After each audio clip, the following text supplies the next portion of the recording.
Viral kisah Mbak Panut, polisi tertua yang ajukan sidang nikah jelang masa pensiun. Anggota polisi Polres Bantul DI Yogyakarta yang kerap disapa Mbah Panut sukses menarik perhatian publik. Pasalnya, Mbah Panut yang kini berusia 57 tahun mengikuti sidang nikah di Polres Bantul. Diketahui, Mbah Panut merupakan polisi tertua yang mengikuti sidang nikah tersebut. Bahkan kabarnya pada Mei 2024 mendatang Mbah Panut akan mengakhiri masa baktinya alias pensiun.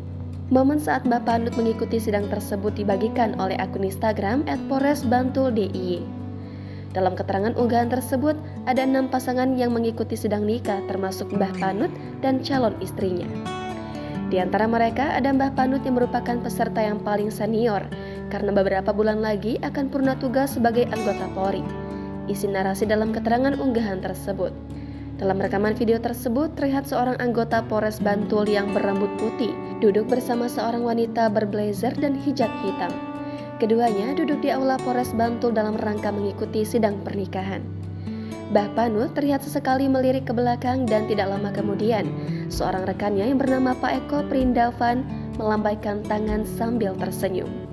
Di akhir video yang diunggah oleh Polres Bantul, Mbah Panut juga terlihat mengacungkan jempolnya dan berbincang-bincang dengan rekan-rekan sejawatnya. Dilansir dari Kompas.com, Kasih Humas Polres Bantul Ibtu Inenga Jeffrey Pranawidiana menjelaskan bahwa Mbah Panut menghadiri sidang Badan Pembantu Penasehat Perkawinan, Perceraian dan Rujuk atau BP4R pada Rabu 20 September yang lalu. Sidang tersebut diadakan untuk memberikan izin pernikahan kepada anggota Polri yang akan menikah, yang merupakan syarat utama sebelum mereka dapat menikah.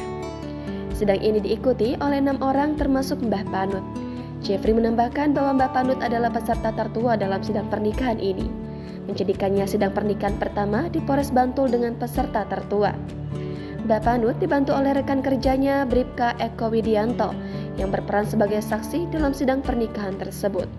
Jeffrey mengatakan bahwa Mbah Panut sempat mencari rekan kerjanya karena datang terlambat. Jeffrey mengatakan dari perbincangannya terungkap bahwa dia merasa lebih muda ketika berada di antara peserta lain yang usianya masih 20 tahunan. Ini adalah pernikahan kedua Mbah Panut setelah rumah tangganya dengan istri pertamanya berakhir pada tahun 2020. Pada tahun 2023, dia membuka hati untuk menikah lagi dengan Raden Rani Yasmina yang usianya 6 tahun lebih muda darinya.